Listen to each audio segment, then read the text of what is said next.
Good morning, South Rock. Welcome to another Incarnate Devo. Today is 2 Samuel 7, 10 through 16. Lots of S's, but it is one of my favorite verses about Jesus. So the context of what is happening here is King David, the foremost king of Israel, is being talked to by God. God is making a covenant with David, in fact, promising David in a kind of mutually beneficial lean on me, lean on each other kind of situation, promising him an established kingdom. Now, for an earthly king, this is huge. That means your line of succession will go on and on and on and on for as long as possible, which, again, being an earthly king is important. But what God promises David here is far beyond that. Now, I want to read these words. Usually I try to summarize, but I think these are so fascinating in light of who Jesus is. So, he says, starting in verse 12, when your days are fulfilled, talking to David, and you lie down with your fathers, I will raise up your offspring after you, who shall come from your body, and I will establish his kingdom. He shall build a house for my name, and I will establish the throne of his kingdom forever. I will be to him a father, and he shall be to me a son. When he commits iniquity, I will discipline him with the rod of men, with the stripes of the sons of men. But my steadfast love will not depart from him, as I took it from Saul, whom I put away from before you.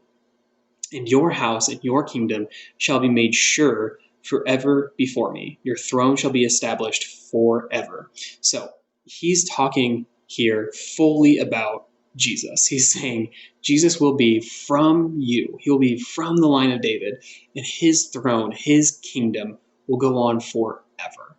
Now, that's so important because he's not talking about an earthly kingdom. He's talking about a heavenly kingdom. Jesus' heavenly kingdom reigns forever. He will always be king.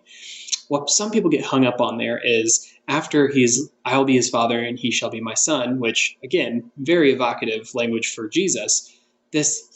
When he commits iniquity, people get hung up on that, saying, well, when Jesus sins, Jesus won't sin. Why is it saying this?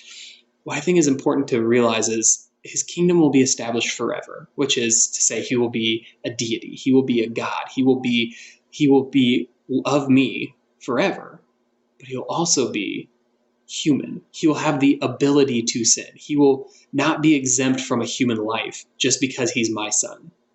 And so it says when he commits iniquity, luckily for us, luckily for the perfect sacrifice that Jesus became, he never did commit iniquity. I think this is just saying Jesus is going to be fully God. His kingdom will reign forever, but he's also going to be fully human. He will have the ability to sin, even though he will deny it, even though he will not sin himself.